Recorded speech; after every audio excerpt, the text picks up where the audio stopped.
Assalamualaikum warahmatullahi wabarakatuh. Waalaikumsalam warahmatullahi wabarakatuh. Selamat malam, salam sejahtera buat kita semua. Alhamdulillahirabbil alamin. Salatu wassalamu ala asyrafil anbiya'i wa mursalin wa ala alihi wa sahbihi ajmain. Amma ba'd. Masya Allah. Terima kasih sekali lagi, Dialog Positif keren banget, sudah 330 episode. Ini selama pandemi ya. Selama pandemi, genap hari ini 330 pas. Masya Allah, 330. Wah, 330. Ini angka 33 nih. Luar biasa Kang, Masya Allah. Dan terima kasih ya sahabat-sahabat Villa, Bapak Ibu yang hari ini hadir, teman-teman juga, dan semuanya ini saya diamanahkan membahas berdamai dengan mertua, ya Allah. Sebetulnya sih di awal tahun ini saya pernah riset sebetulnya Kang, kecil-kecilan sama tim kami namanya Memteku ya, tapi intinya tuh sebetulnya tentang komunikasi aja. Ternyata ya gitu ya.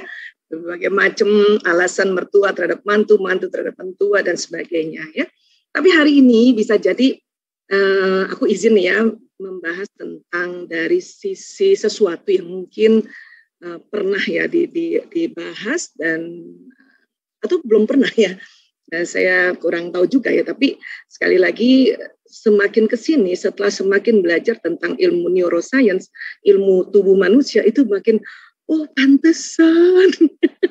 Kenapa perempuan ini, istri-istri ini harus patuh sama mertua, terutama ibu mertua. Semakin ngerti gitu ya, semakin gitu ya. Ya Allah gitu. Jadi kalau gitu kan, karena ini membahasnya tentang tubuh lah, tentang otak dan sebagainya, izinnya pakai screen aja ya supaya lebih gampang dijelaskannya ini. Dan sekali lagi Bu Isya, Masya Allah, sahabat Villahku ini ya, happy milad, Masya Allah. Nggak boleh ditanya ya yang keberapa kan? Dirahasiakan. Ya Allah. Ini teman seperjuangan kami nih Bu Isya nih dalam mengarungi seluk-beluk penanggulangan narkoba. Jadi Masya Allah Akbar. Ya izin share. Iya, sudah terlihat kah? Ini sambil ngecek ombak ya. Oke, anonetnya sudah diatur sama Kang Abu ya. Ya. Baik. Ya, berdamai dengan mertua ya. Mungkin nih kita lebih banyak ngomongnya mertua perempuan ya. Ya, tapi tetap ya nanti kita juga cerita tentang mertua laki-laki ya. Kita lihat apa sih sebetulnya, ternyata masalah komunikasi apa yang perlu diperhatikan gitu kan. Terus juga nanti apa yang ada di dalam Islam, ya memang nggak bisa dibahas detail ya karena waktu juga, tetapi yang penting-penting kita pelajari. Dan satu lagi dari sisi neuroscience atau neurobiologi ya. Jadi izin untuk membahas itu. Oke? Ya, baik. Ada yang nggak akur menantu perempuan dengan ibu mertua? Coba angkat tangan.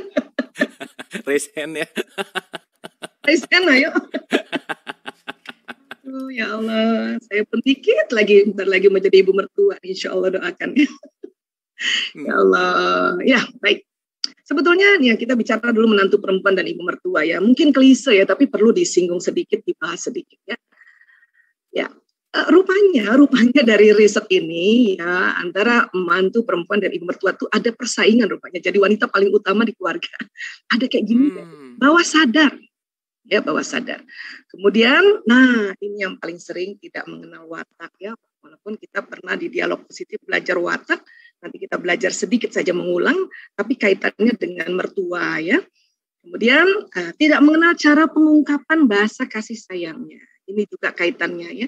Jadi ini saya langsung kepada pokoknya sebetulnya dan juga metodologinya untuk bisa kita ya berdamai dengan mertua tadi sesuai dengan judul ya.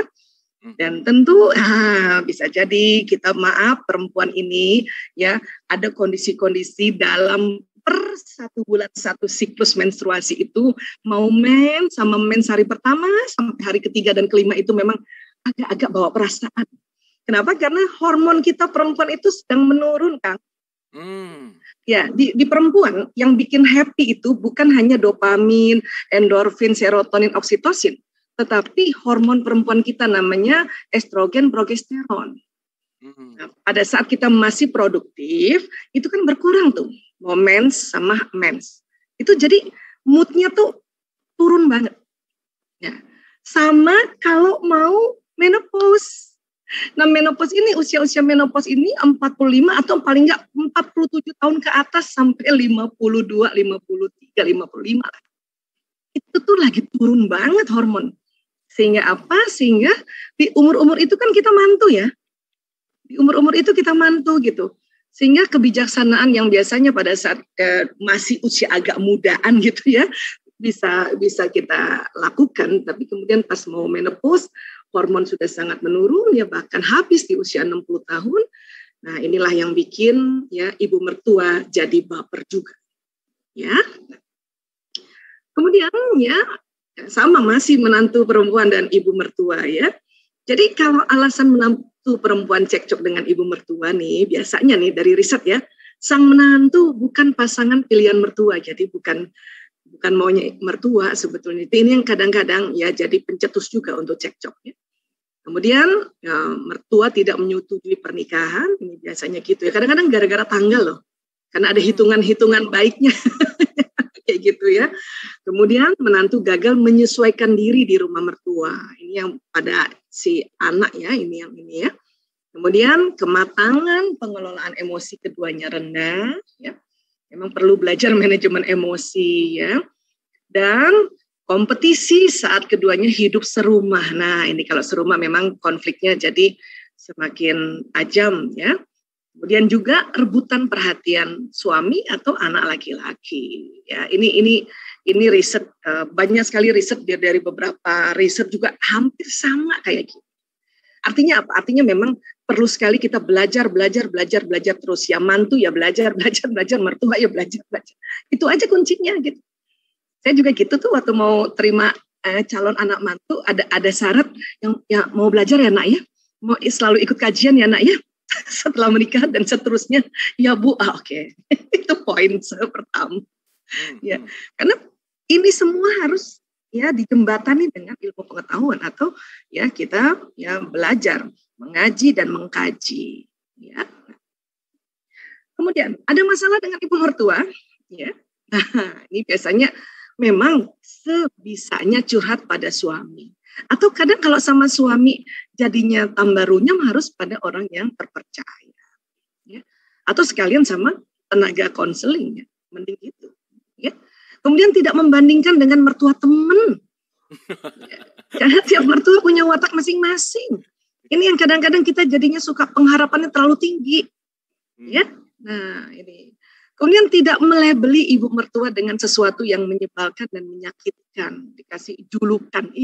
Ya, ini yang bahaya nih. Ini harus dihindari nih. Kemudian apalagi hindari untuk menjadi kesal sama suami. Ini tentu harus ada belajar manajemen emosi. Tapi kan Islam ajarkan kita, kalau kita kesel gampang, ada istighfar, perbanyak istighfar. Astagfirullahaladzim, pokoknya pas lagi azim, itu keluarin keselnya dari mulut kayak gitu. Gampang ya, alhamdulillah, insyaallah. Kemudian tidak minta suami untuk memilih antara istri dan ibunya. Oh, ini yang kadang-kadang di sinetron banyak banget. Pilih aku atau ibumu. Wah, auzubillah min dzalik. Ini yang bahaya ini. Hati-hati ya buat kita nih anak perempuan ya.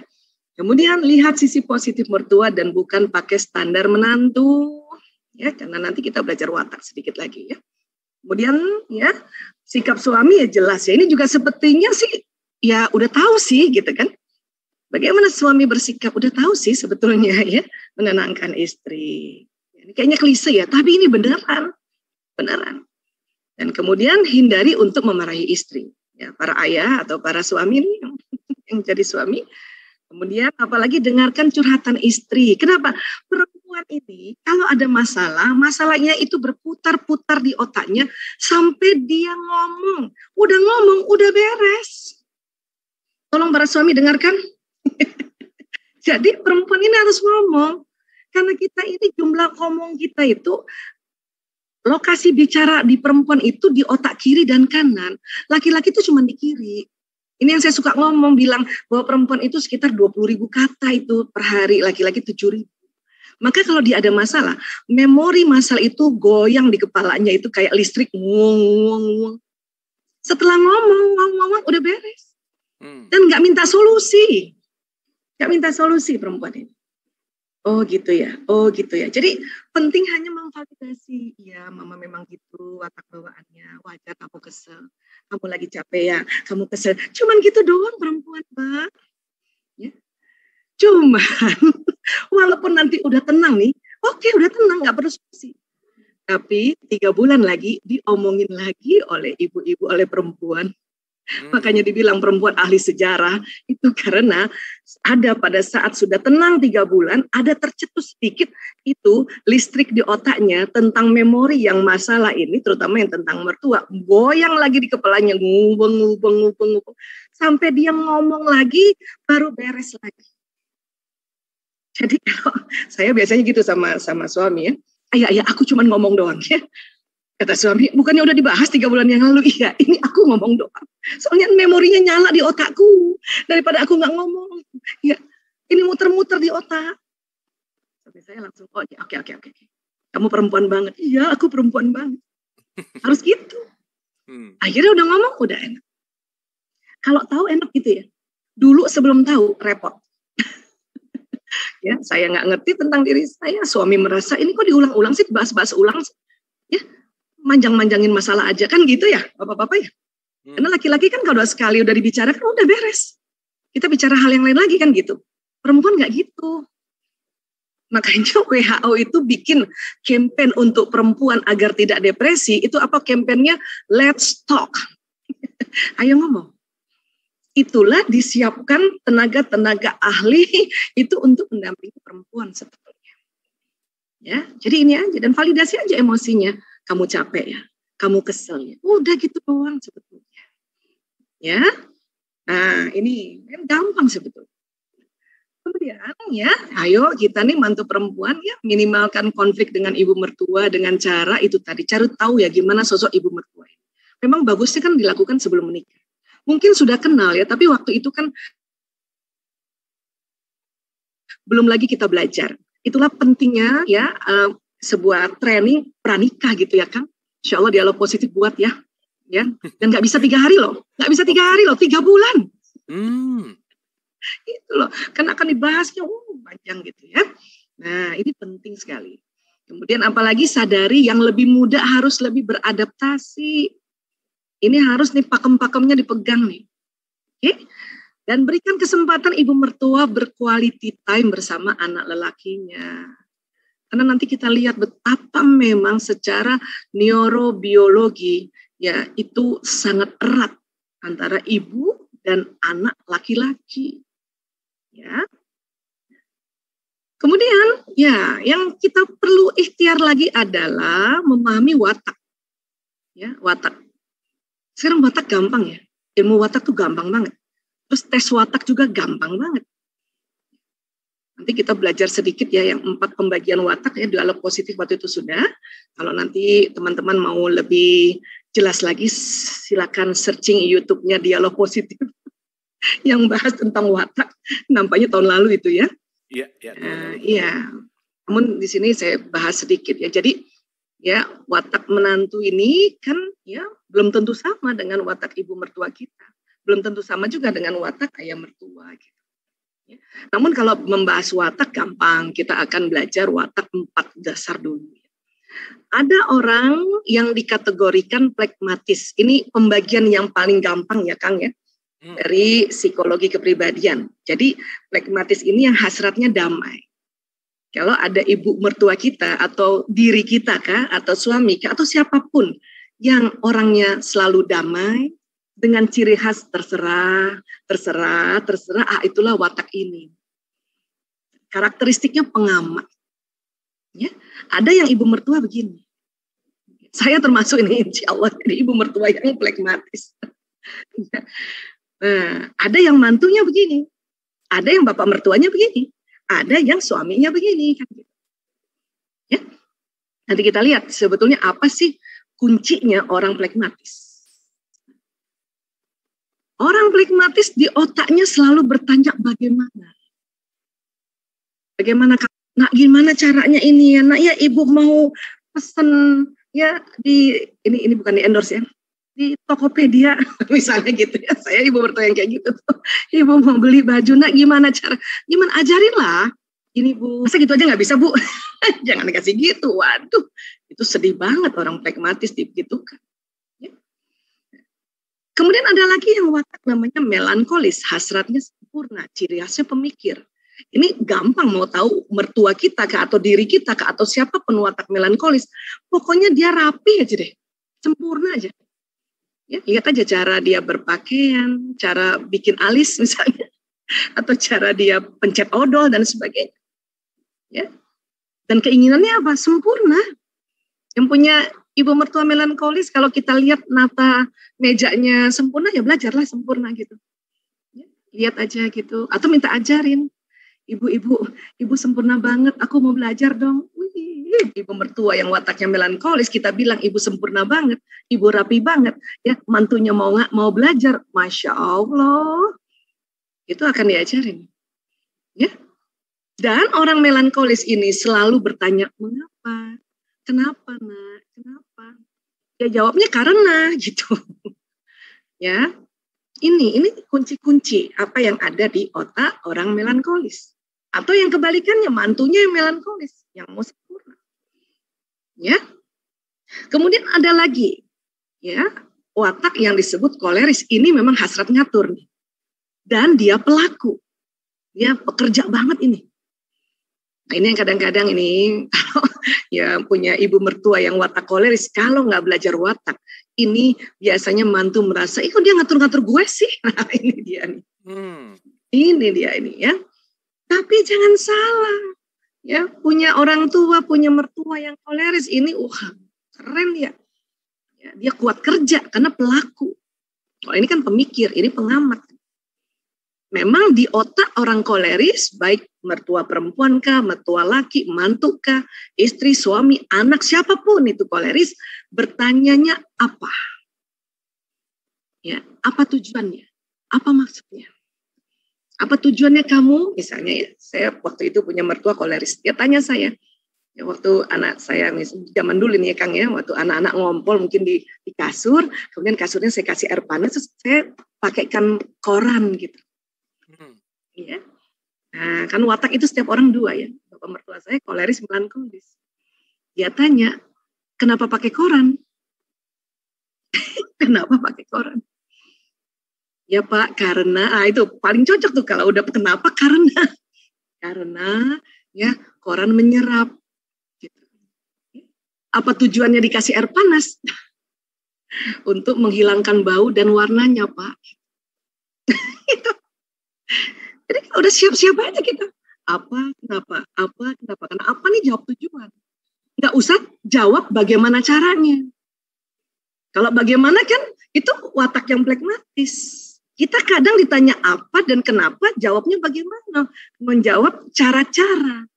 Ini Pak, atau ini Bu, ya disiram dulu, dipanaskan, disiram dulu, baru injak di korannya, diinjak-injak. Bukan gitu. Ya.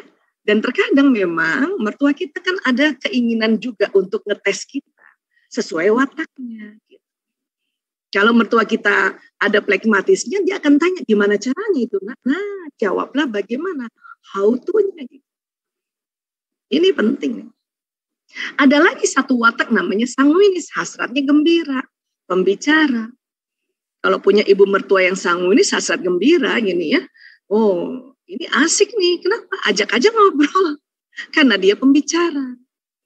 Dan cara orang sanguinis ini menghadapi apapun ingin hasratnya gembira. Bawalah berita gembira. Jangan cerita anaknya, apalagi anak laki-lakinya bikin masalah, bikin sedih. Atau cucunya, ya, gitu. Kenapa? Karena nanti membuat mereka nggak happy. Ya, kalau kita punya mertua watak koleris, kita bisa ya ceritakan tentang bagaimana ya kita mengatur, apa tujuannya kita mengatur gitu kan. Ya, di melankolis ceritalah juga bahwa anaknya sempurna banget kayak ibu, asik kan gitu. Nah, kalau sanguinis di otaknya apa? Dia bertanya siapa? Siapa? Jadi selalu sebut nama. Ya, kalau lagi cerita dia akan tanya, siapa nak? Siapa itu nak? Siapa? Ini sebut nama. Ya. Nah, setiap orang kan wataknya dua. Atas dengan atas, koleris sanguinis, sanguinis koleris. Jadi dia apa, siapa, apa kan gitu. Ini yang disebut ekstrovert. Ya kan? Atau yang di bawah, melankolis, plekmatis, plekmatis, melankolis. Bagaimana, kenapa, bagaimana. Ini introvert. Atau atas bawah jalur kanan atau jalur kiri. Kalau sanguinis plekmatis atau plekmatis melankolis, melankolis koleris, apa, kenapa, apa kan gitu. Ini namanya ambivert. Udah tinggal gitu aja. Deteksi juga dulu watak kita sebagai mantu ini, sebagai anak yang mana. Suami istri aja udah beda kan? Ya, nanti yang mana nih? Ya, ibuku yang mana gitu, ibu mertuaku yang mana, ayahku yang mana, ayah mertuaku yang mana. Ini kalau dikuasai dasar ini, ya secara komunikasi berdasarkan watak yang ada di otaknya, ya. Ini kan basicnya Al-Isra 84 kan. Ya. Katakanlah wahai Muhammad, setiap orang ya membawa pembawaannya masing-masing. Kan gitu. Kemudian apalagi yang bisa kita pakai? Kita lihat apa bahasa kasih sayangnya. Itu yang dipakai sebagai pendekatan. Ya. Karena memang kita sudah mengikuti ya perintahnya Allah, Al-Isra 84. Kemudian kita lebih dalam lagi melihat bagaimana Rasulullah terhadap ya orang tua, ya, bagaimana sikapnya Rasulullah. Kemudian kita lihat lagi daripada ya jumhur para ulama ini, ijtihad para ulama ini termasuk para ilmuwan. Apa yang kita lihat? Oh, gini patokannya. Kita belum bicara budaya nih, baru bicara watak ini. Ya, tapi kalau sudah satu kita pegang watak ini memudahkan. Tinggal nanti adaptasi terhadap budaya. Ya. Orang melankolis misalnya mertua sudah melankolis, plekmatis, orang Solo. Ini ya Bugis pula atau Medan pula, apa ekstrovert bukan? Bagaimana pendekatannya? Kalau orang plekmatis, kita tahu mertua kita plekmatis, terutama misalnya mantu perempuan kepada ya mertua perempuan. Orang plekmatis itu senang sentuhan fisik. Jadi kalau usap-usap bahunya sini, lengannya dipegang. Atau kebalikannya, ya si mertua nyentuh duluan mantunya. Tolong jangan dihempaskan tangan mertua. Kelewatan banget tuh. Mertuanya mau pegang, apa kabar nak? Diusap-usap punggungnya si mantu, apa sih ibu? Ya Allah. Ini nih bisa bikin itu tertoreh itu seumur hidup. Ya. Kalau yang ada melankolisnya, ini bahasa kasihnya adalah quality time. Dia senang ditemenin. Kadang ditemenin, nggak ngomong. Temenin misalnya nonton, nggak ngomong. Dia bawah sadarnya ibu-ibu atau siapapun yang melankolis, waktu ditemenin sekitar 15 menit nggak ngomong. Nanti menit ke-16 atau menit ke-20 baru diajak ngomong. Kenapa? Karena dia ngetes. Betul nggak? Mantuku ini mau nemenin. Betul nggak? Anakku mau nemenin. Itu begitu. Termasuk juga anak yang melankolis. Betul nggak sih ibunya mau nemenin? Karena kadang-kadang ya dia cek, cuma 10 menit nemenin, terus langsung pergi. Oh, itu nggak lulus itu. 15 menit, tahan 15 menit, 20 menit. Sampai nanti ya, terutama ya ibu mertua atau bapak mertua meyakinkan bahwa oh anak ini benar-benar mau temenin aku. Baru tuh nanti dia sapa. Ya. Kenapa Le? Kenapa Ndo? Kenapa? Pakai dia punya cara ini. Ya. Kalau koleris apa koleris? Koleris itu pelayanan. Kalau punya mertua koleris, baik ibu mertua, bapak mertua, kita yang jadi mantu itu siap melayani. Ya. Apa yang dia mintakan, apa tadi kan? Ya. Apa yang dia mau tanyakan, apa tadi? Ibu, ya aku buatan ngertas Bu. Nah, itu kalau udah masuk Jawanya lagi kan? Ya. Saya belum tahu Bu. Mungkin ibu bisa kasih tahu, wah kan gitu. Jadi kan politely ini kalau berdasarkan watak itu tepat guna gitu. Pas banget. Ya. Pelayanan. Bahkan jangan salah, mertua yang koleris ini kalau udah kena dia punya kolbunya ini, ya kena dia punya ya kunci-kuncinya, Itu mantu anak datang dia layanin, apalagi yang pinter masak. Widih. Ya. Ibu saya nih koleris. Ibu saya koleris. Oh, kalau anak mantunya datang, apalagi anak mantu laki-laki, Allahu Akbar. Ya, itu makanan itu duluan buat mantunya itu. Ya, karena melayani. Ya kan? Kalau sanguinis bagaimana? Sanguinis kata-kata pendukung. Ini memang senang kata-kata yang mendukungnya. Jadi kalau ibu mertua cerita atau bapak mertua cerita dan dia watak sanguinis, dukung. Ya, puji, dukung. Masya Allah, alhamdulillah ya Allah. Hebat banget ibu. Ya Allah ibu. Ya, aduh aku setuju banget sama ibu. Ya, aku setuju banget sama ayah. Masya Allah, keren banget Pak. Ini ya yang tepat guna karena sesuai dengan otaknya. Ya. Nah, tinggal yang mana watak kombinasi mereka kan udah gampang kita lihat. Kalau dia koleris sanguinis berarti dia pelayanan dan pujian. Itu saja yang lebih seringnya. Bukan berarti mereka nggak suka ditemenin, tapi ini kunci-kunci karena kan kita berinteraksi dengan mertua kan nggak lama, ya. Yang serumah oke lama ya. Tapi kalau yang misalnya rumahnya jauh, beda tempat dan sebagainya, apalagi pandemi kayak gini, maka lihat kunci-kuncinya. Ini namanya bahasa kasih utama. Karena ini sesuai dengan otaknya, sesuai dengan wataknya. Kalau dia di bawah, watak di bawah, flekmatis, melankolis, flekmatis, ya sudah sentuhan fisik dan waktu berkualitas. Ini didominasi, ya, atau ini diduluan. Atau yang atas bawah ini. Kalau sanguinis, flekmatis, sanguinis itu kata-kata pendukung dan sentuhan fisik. Kemudian juga yang pelayanan dengan melankolis ini, bolak-balik ini. Ada satu lagi apa? Hadiah. Kalau hadiah ini sampai sekarang nih saya sedang meriset sama anakku Dokter Lanang nih Mas Lanang ya. Hadiah nih kayaknya hampir semua ya kalau hadiah ya. Tapi ada watak yang senang banget hadiah memang apa? Melankolis. Ini senang banget hadiah. Ya, maka selain ditemenin ini bawakan hadiah, bawakan oleh-oleh. Sebetulnya semua watak senang hadiah, tapi melankolis ini kalau diberikan hadiah itu dia simpan baik-baik. Ya, apalagi yang hadiahnya memang betul-betul hadiah yang bukan makanan ya. Kalau makanan pun dia kadang-kadang simpan di kulkas, dia eman-eman ini dari mantuku, Masya Allah. Ya.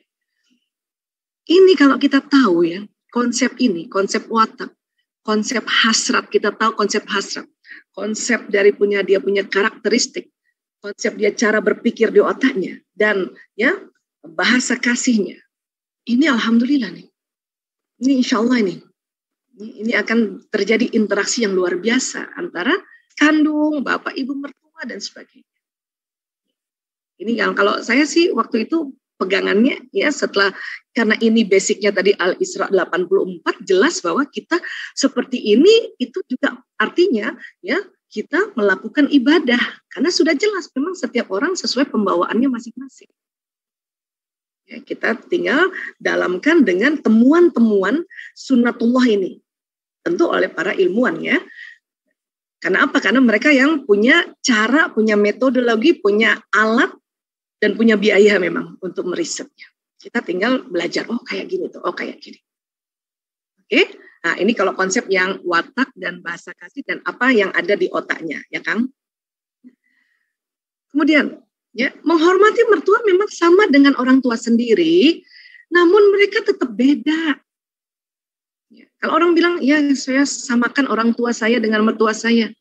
Iya betul, tapi mereka tetap beda. Ya, beda apa? Beda pola asuhnya memang beda kan. Dari keluarga yang berbeda, budaya berbeda. Watak kita perlu beradaptasi. Ya, nah. Ini contoh ilustrasi aja nih orang tua sama ya ibu mertua dengan ibu kandung ya. Kalau ini mantu perempuan nih masih tidur juga barangkali nih pagi-pagi habis subuh atau balik lagi tidur. Mungkin ibu mertua komennya gini, apa dia masih tidur sampai sekarang? Ini ibu mertua. Ya, ibu kandung lihat anak perempuannya tidur, apa dia bilang? Biarkan dia tidur sejenak, kasihan, dia capek, kan gitu. Itu ibu kandung. Kemudian, ya lagi masak nih, ibu mertua komennya apa biasanya? Ya, apa yang dimakan malam ini nak? Gitu. Ya. Kalau ibu kandung apa ibu kandung? Ya, apa yang ingin kamu makan malam ini, Nak? Jadi ibu kandung yang buatkan kita, kan gitu. Ya, ini ilustrasi ya, yang beda-beda, yang banyak sekali. Ini populer nih, ilustrasi populer sebetulnya. Cuma nanti kita lihat juga, barangkali ibu mertuanya sudah banyak taklim, mengikuti 330 episode dialog positif. Itu udah langsung beda. Ya, nah, kemudian, anak nangis nih.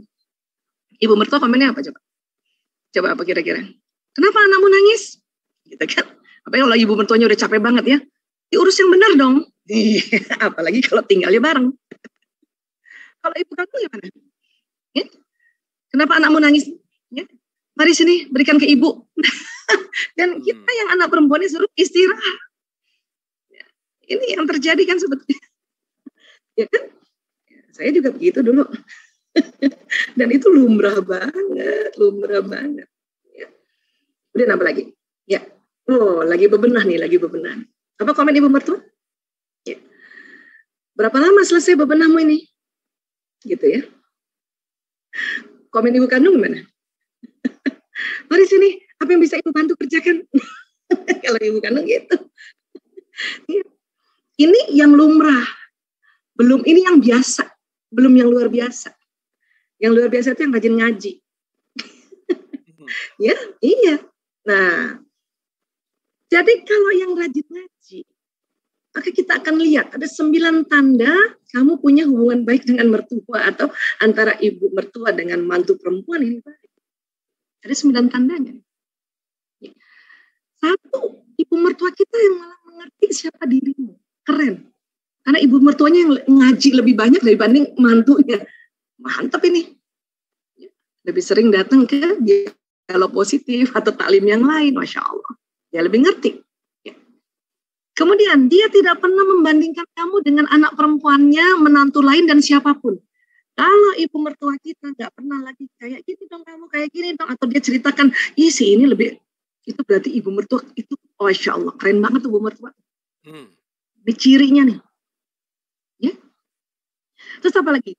Dia mendukung apapun aspirasi kamu untuk menjadi ibu rumah tangga atau working mom atau bikin bisnis sendiri atau apapun. Dia dukung.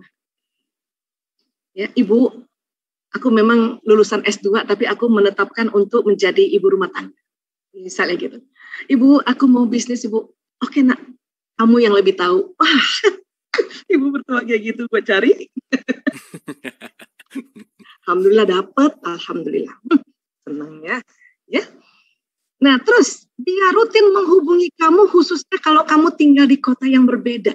Jadi ibu mertua yang duluan WA kita, chat kita, Insya Allah, nelpon kalau perlu. Ya, karena WA nggak bisa, jadi telepon. Itu keren tuh ibu mertua tuh. Ya, mertua yang keren ini. Ini mungkin bukan hanya ibu mertua ini, bapak mertua juga ya. Tapi ini kita bicara ibu dulu ya. Kemudian dia dengan senang hati untuk dimintai tolong menjaga si kecil. Nggak pakai tadi tuh, ya, yang kalimatnya, ya, yang benar dong ngurusnya, nggak pakai gitu. Sini Nak. Jadi betul-betul sama dengan ibu kandung, sini Nak. Ibu yang jaga Nak, sini Nak. Ibu. Ya, ini berarti hubungannya baik nih antara mertua dengan mantu. Kemudian apalagi dia tidak membicarakan kejelekan kamu dengan siapapun. Ya. Kecuali mungkin kalau lagi capek banget, dialognya sama Allah gitu. Ya Allah, anak mantuku ini ya Allah, saya tahu ya Allah, dia masih muda ya Allah, masih Gen Z ya Allah. Sama Allah aja jadinya. Aduh. Kemudian dia tidak ragu membela kamu saat suami salah. Nah, ini dia nih, mertua keren nih. Gak ragu belain. Padahal yang suami kita ini yang anaknya. Tapi dia gak ragu belain. Dia memberi nasihat yang membangun, bukan menyindir, meremehkan. Ya. Dan dia ingat hari ulang tahun. Ini kalau ada yang kayak gini, ini ibu mertua, Masya Allah, jarang banget didapat. Kalau sudah dapat, tolong disayang-sayang. Ya, jangan disia-siakan. Ya Allah, ya Rabb. Ya. Kenapa saya cerita begini? Karena banyak ibu mertua atau siapapun kita, dengan adanya ya virtual kayak gini, kita jadi belajar, oh kayak gini toh, oh kayak gini toh, oh kayak gini toh, oh kayak gini toh. Ya, jadi alhamdulillah. Oke, dan ini tentu orang tua, mertua-mertua yang baby boomer misalnya mau belajar ngaji itu keren banget. Yang X, yang kayak saya ini kan generasi X nih yang lahir tahun 60-an, 70-an mau belajar ya karena nanti kan punya anak di Gen Z kan. Nah, ini dia ya. Kemudian diharapkan ibu mertua memang ya, ini saya juga ya mengingatkan diri saya untuk membuka pikiran dan lapang dada. Kemudian kasih tahu menantu apa yang disukai. Jadi bilang ya, nah ibu nih bahasa kasihnya sentuhan fisik. Jadi kalau ibu ya nggak sengaja atau langsung otomatis sentuh kamu nak, atau sentuh anaknya ibu misalnya, atau cucu-cucu, ngerti ya nak ya. Karena ada juga mantu ya mungkin karena lagi pandemi ya, saklek banget. Ibu mertuanya datang belum cuci tangan, belum pakai disinfektan. Nggak boleh nyentuh cucunya, ya Allah. Ya, ini pandemi ini bikin ujian luar biasa ya. Terus tidak mencampuri urusan rumah tangga anak kecuali diminta saran dan pendapat atau diajak diskusi. Ya. Kemudian terima adanya perbedaan era, ada saran yang nggak bisa dipakai mantu. Kita aja mau datang ke rumah anak harus telepon bu. Kayak reservasi mau ke rumah sakit ada dokter nggak ini? Reservasi hotel, karena bisa jadi mereka sedang kerja working from home kan, atau dia sedang mau keluar rumah udah ada janji dan sebagainya. Ini salah satu contoh banget ini, kita mau ke rumah anak kita ini harus konfirmasi. Ini era tuh, perbedaan era kayak gitu. Ya. Kemudian dalam Islam gimana sih? Bisa jadi ini sudah sering dibahas ya, tapi mari kita bahas sedikit ya. Dan nanti kita lihat masuk di neurobiologi ya. Seorang anak perempuan yang telah menikah, maka suaminya lebih berhak daripada kedua orang tuanya dan lebih wajib untuk ditaati selama tidak dalam kemaksiatan. Ini nampaknya udah banyak tahu nih. Ya, sudah banyak tahu nih, alhamdulillah ya. Ya, ini juga dampak dari mengaji dan mengkaji ya. Ya. Nah, ini Ummul Mukminin Aisyah radhiyallahu anha berkata, aku bertanya kepada Nabi SAW, siapakah orang yang paling besar haknya untuk ditunaikan oleh seorang wanita? Maka ya Nabi SAW menjawab suaminya. Ya, suaminya. Kemudian ditanya lagi, lalu siapakah orang yang paling besar haknya untuk ditunaikan seorang laki-laki? Nabi menjawab, ya ummuh, ibunya. Jadi kalau kita perempuan yang hak paling besar ditunaikan adalah suami. Ini dia basicnya ya. Ini dia dari hadis riwayat An-Nasai. Ya. Kalau si suami yang laki-laki ini ya ini orang yang paling besar haknya ditunaikan adalah ibunya. Mungkin sudah tahu juga tapi kita lihat lagi. Oh kayak dari sinilah ya nasnya ini. Kemudian Nabi Muhammad berkata pada seorang wanita ya, apakah kamu bersuami? Qalat na'am katanya. Iya. Ya. Nabi tanya lagi, kaifa antilahu? Bagaimana kepatuhanmu kepadanya? Ya. Kata yang perempuan ini, aku tidak pernah enggan menunaikan haknya kecuali apa yang aku tidak mampu. Ya. Kata Nabi, fanzuri. Ya, fanzuri aina anti minhu. Ya. Ya. Lihatlah di mana dirimu di hadapannya. Ya, fa innama huwa jannatuk wa naruk. Karena sesungguhnya ia adalah surgamu atau nerakamu. Jadi buat kita perempuan memang ya Allah.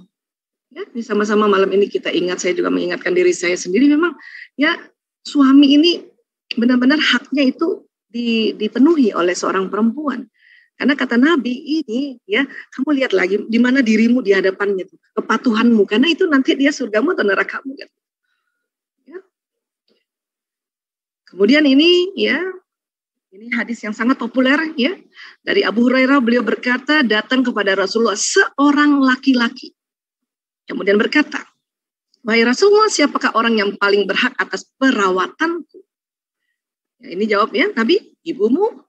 Kemudian ibumu, kemudian ibumu, kemudian ayahmu. Ini sangat populer hadis ini. Ya, tapi ingat ya, ini kita highlight ya, seorang laki-laki.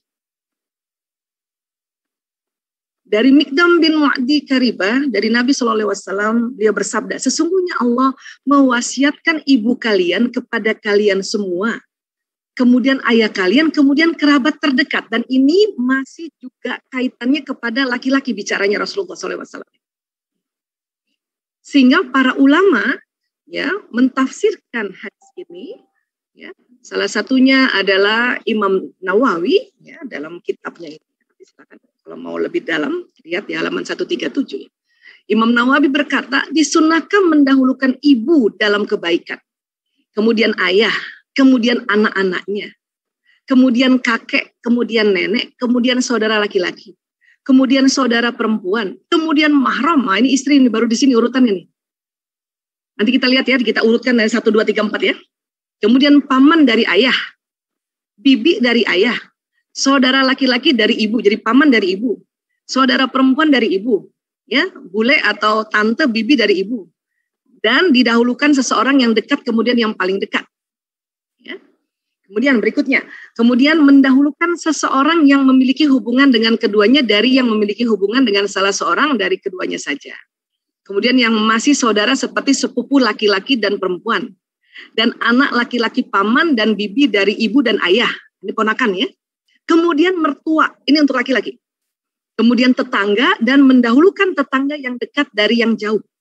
Kalau kita urutkan, ya, seorang laki-laki dalam interaksi kebaikan ini disunahkannya tadi siapa? Ibu pertama. Kemudian ayah. Kemudian anak-anaknya. Anak-anak urutan ketiga loh. Ya, kakek, kalau masih ada kakek. Ya, nenek. Ya, neneknya suami ya. Si laki-laki ini ya. Saudara laki-lakinya, okay? Saudara perempuannya, urutannya. Baru mahram istri, urutan ke-8. Ini kalau kita nggak ngerti nih, ya, suami kita misalnya mengutamakan keluarganya, kemudian saudara perempuannya, bisa jengkelnya ampun-ampunan ini. Kemudian baru paman dari saudara laki-laki ayah dulu, kemudian bibi dari saudara perempuan ayah, baru paman yang dari saudara laki-laki dari ibu, ya. Kemudian bibi yang dari ibu, kemudian lagi sepupu laki-laki, maaf ini typo ya, laki-laki dan perempuan, sepupu laki ini urutan 13, ya. Keponakan dari paman dan bibi yang dari ayah dan ibu, ya. Nah baru mertua ini untuk laki-laki, urutan ke-15, ya. Kemudian tetangga, didahulukan yang lebih dekat. Ini urutannya. Ya, bisa jadi jarang banget dibahas ini. Jadi harus ngerti nih kita istri, oh ternyata kayak gini nih. Dan nggak usah jengkel juga karena nanti kalau si kita nih yang jadi istri dan punya anak laki-laki ya kita diginikan juga. Urutannya pertama ibu, kan gitu. Nah ini dia nih, oke? Nah kemudian saya mau cerita tentang ini tadi ya. Tentang tubuh, neurobiologi. Saya sering cerita tentang bahwa tubuh manusia terbagi 2. Badan seluler ini, yang kasar ini yang bisa kita pegang, tapi daleman tetap kita nggak bisa lihat, karena dibalut dengan kulit. Taunya dari apa nanti? Dari ronsen, ya, dari X-ray, dari MRI, dan sebagainya, atau dari dokter-dokter yang setiap hari membelah tubuh manusia, yaitu dokter bedah. Baru tahu bahwa ada paru-paru dan sebagainya, ini badan seluler. Ya. Dalam teori tentang tubuh manusia yang secara holistik, manusia ini nanti ya berbelah, dan akhirnya di dalam tubuh ini ada namanya badan bioplasmik. Ini juga sering saya cerita. Ya. Kalau kita bicara tentang teori ini konsepnya ada di, kalau mau tahu biasanya kita bicara di fisika kuantum. Ya, bukan fisika klasik. Fisika klasik itu yang kelihatan. Ya, Newton, dia penemuan Newton. Kuantum ini nanti dipelopori oleh Einstein, kemudian Richard Feynman dan lain-lainnya. Ya. Dari mana sih keluar ini? Dari pembuluh meridian ini ada di bawah kulit. Jumlahnya 360. Ini berputar. Ya, berputar berlawanan arah jarum jam. Waktu itu kalau nggak salah saya cerita ya, sempat nggak ya di dialog positif atau di mana ya, bahwa setiap orang ini berputar, cuman ada yang cepat, ada yang lambat. Bagaimana cara cepatnya? Nomor 1, wudu. Semua bagian yang kena basuh dan usap, ya, itu yang tadinya lambat putarannya jadi cepat. Makanya orang berwudu ini sinyalnya kenceng. Ya. Apalagi sholat. Karena gerakan-gerakan sholat itu, satu rakaat itu 360 derajat. Sewaktu berdiri 180, sewaktu ruku 90 derajat, ya, sujud 45 derajat, karena 2 kali jadi 90. Di total semua 360, ini berputar. Ya, terutama yang tadi yang nggak kena basuh dari wudu, nggak kena usap dari wudu tadi, putar. Maka orang habis sholat sinyal panjang. Ya. Apalagi puasa, saum. Itu juga ada penjelasannya, cuman hari ini kita simpulkan aja dulu ya. Sedekah, infak, zakat, wush. Ya. Nah ini, ibu hamil sama, ini juga kencang. Ya. Usia semakin lanjut, ini semakin juga berputar kencang. Untuk apa sih sebetulnya itu, Pak Isa? Ini ada anatominya, lapisan badan bioplasmik ini. Ada namanya eterik yang paling dekat, ada namanya astral sekitar 1-2 meter depan belakang kanan kiri, ada yang namanya kausal, nih kausal bisa 8-10 meter kanan kiri depan belakang. Pokoknya manusia ini kita dilindungi bubble energy. Ya, ini Allah yang tetapkan. Kemudian ada satu lagi namanya gelombang spiritual. Ini yang nggak bisa dihitung jaraknya. Makanya disebut no hertz.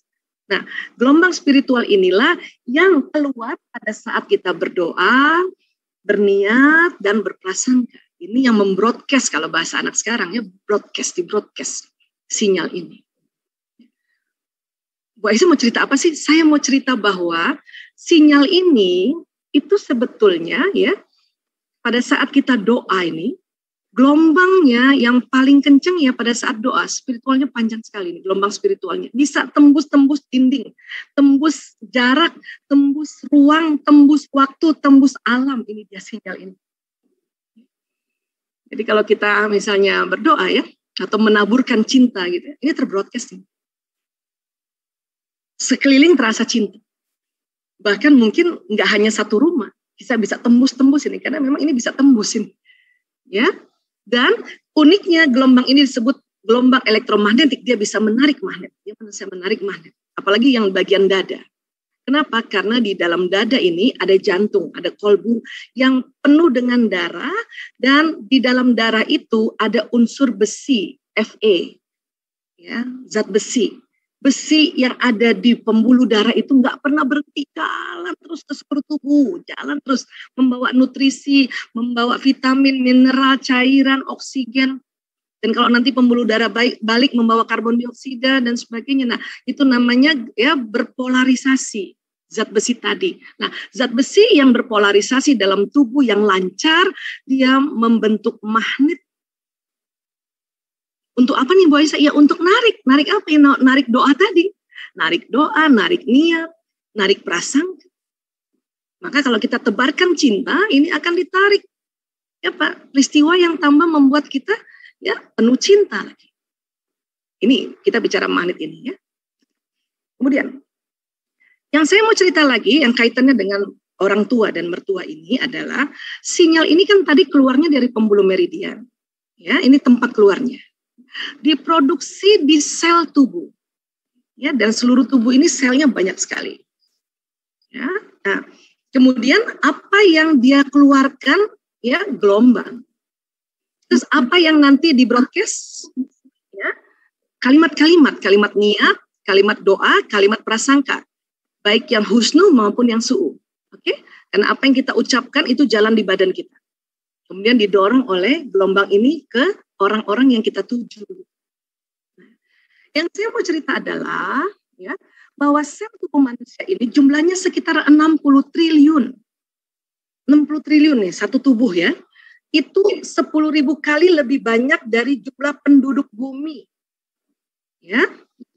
Kemudian ini ada, kalau kita belajar biologi ya, ada kalau di belah ada inti sel, ada mitokondria, retikulum plasma, ya. Mohon maaf ini saya hanya bacakan saja ya, mungkin tidak perlu dihafal, tidak apa-apa. Tapi kita harus tahu bahwa tubuh kita itu di sel-selnya tuh, macam-macam. Kalau kita ini ada ribosom kecil-kecil dan ini nanti cairan sitoplasma dan sebagainya. Ada satu organ di dalam sel tubuh itu yang namanya mitokondria ini yang memproses karbohidrat atau hidrat arang atau memproses energi ini. Nah, apa istimewanya Pak Isa? Ya. Mitokondria manusia dibawa oleh sel telur atau ovum ibu, bukan sperma ayah. Kalau yang lain sperma ayah membawa juga telur dan sperma. Tapi khusus yang mitokondria ini saya kasih warna biru ya. Dan setiap sel ini ya mitokondrianya banyak, apalagi 60 triliun tadi. Ini dari telur ibu, ya bukan sperma ayah. Dan ini yang memproses tadi energi, memproses energi. Baik energi badan seluler, energi tubuh kita nih, kalau kita semangat, ya rajin dan sebagainya, itu dari mitokondria ini. Dan juga yang membuat sinyal tadi.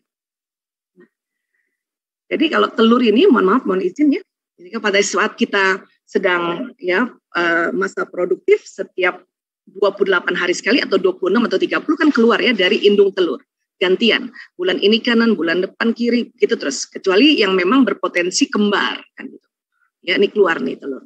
Kalau tidak dibuahi, memang dia akan bersama endometrium menjadi menstruasi. Tapi kalau nanti dibuahi oleh sperma, ya ini datang sperma, maaf, lewat jalan liang vagina, berjumpa dengan sel ya indung telur, maka nanti dia menjadi zigot, bakal manusia ini. Ya. Ini sekali datang sperma itu 200 juta sampai 500 juta, ketemu satu telur ini. Ya, nah, si telur ini yang membawa mitokondria. Sperma nggak bawa. Sehingga, ya, kalau kita bicara soal kromosom, ya ini nanti panjang banget ya, tapi pokoknya intinya, ya, yang dari ibu, nih telur dari ibu tuh membawa mitokondria. Ya. Artinya apa? Ilmuwan mengatakan, tadinya dikatakan tubuh manusia itu 50% dari ayah, 50% dari ibu. Ternyata, ibu 75% gara-gara mitokondrianya dari ibu dan ayah 25%. Ini ya beberapa ilmuwan ya ulama-ulama mengatakan inilah yang bisa jadi membuat kenapa ya ibumu 3 kali baru masuk ayahmu gitu. 75 dengan 25 kan 3 kali dia. Ibumu 3 kali. Ya. Kemudian mitokondria anak-anak itu dari ibunya. Saya punya anak, lanang, priok, kakung, jaler, ragil. Itu mitokondria dia dari saya. Dari Aisyah Dahlan. Bukan dari Priyanto Sismadi. Ya. Dan seorang istri kan menurunkan mitokondria kepada anak-anak. Kalau Priyanto Sismadi, suami saya, mitokondrianya itu dari ibunya. Bukan dari ayahnya Pak Sismadi gitu. Nah kalau kita bikin bagannya kurang lebih gini. Ya, ini ceritanya suami istri punya anak 2 nih. Ya. Mitokondria si istri ini tentu dari ibunya, yang perempuan, ibunya. Ya. 2 anak ini mitokondrianya ya tentu dari ibunya ini. Baik anak perempuan maupun anak laki-laki. Ini mitokondrianya. Bukan dari ayah. Kenapa Bu Aisyah ngomong mitokondria sih? Karena mau ngomong energi. Mau ngomong energi badan seluler dan badan bioplasmik. Yang bikin seseorang semangat itu anak-anak tuh ibunya. Ya. Dan sinyalnya anak-anak ini bisa berpendar panjang itu karena dari ibunya. Nah, si suami dari siapa? Suami mitokondrianya dari siapa? Dari ibu mertua kita. Misalnya ini saya misalnya, ibu mertua saya. Dia memberikan mitokondria pada si suami saya. Gitu. Oke? Kemudian kalau kita bicara lagi tentang hal yang lainnya ya, ini mitokondria nih ya. Nah, sekarang dalam Islam ya, kita diminta nasab itu kan dari ayah ya. Jadi si anak ini dapat mitokondrianya kan dari ibu. Tapi nasab nama dari siapa?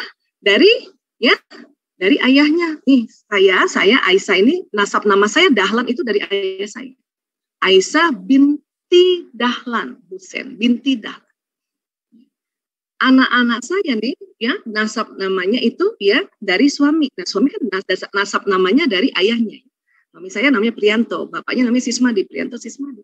Ini si bapaknya kasih nama ke anak. Nama si bapak kan ikut pada anak.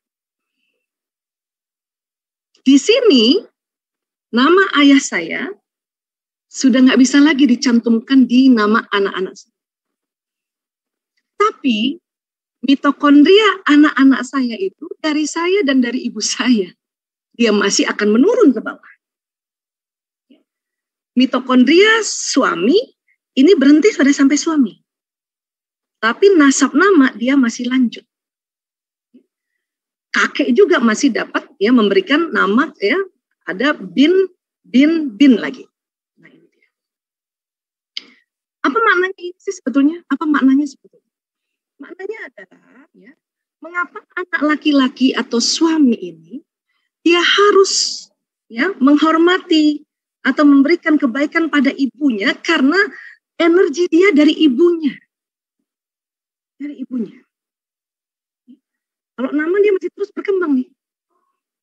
Sampai juga kalau nanti dia anak laki.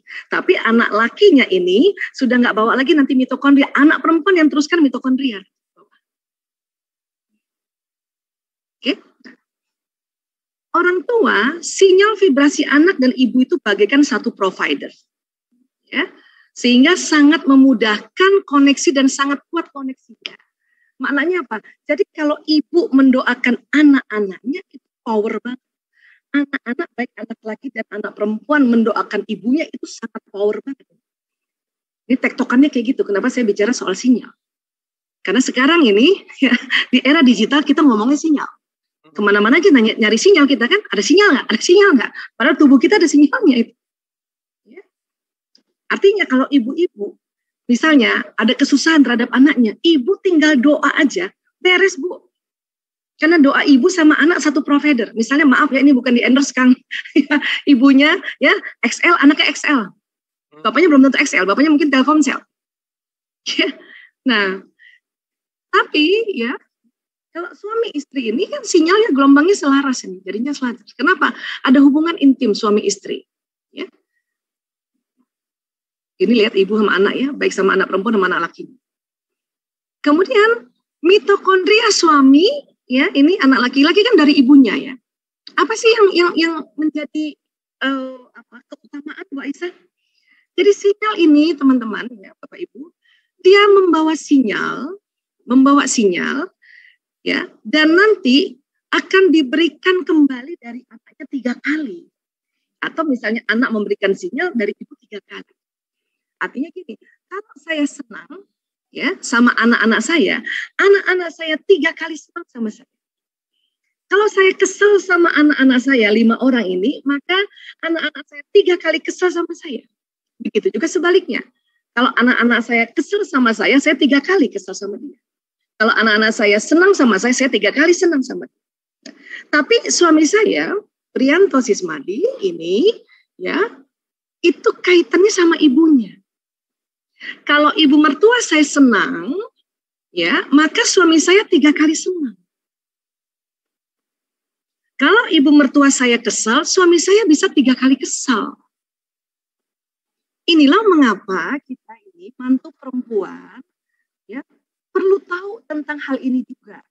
Selain tadi kita belajar yang ABCD tadi, ya, sehingga supaya suami senang, maka bikin senang ibunya. Apalagi kalau masih ada. Kalau sudah nggak ada, Bu Aisyah, doakan karena sinyal ini tembus juga alam barzah. Gitu. Ya, doakan. Inilah yang membuat nanti si suami senang. Inilah yang jadi barokah.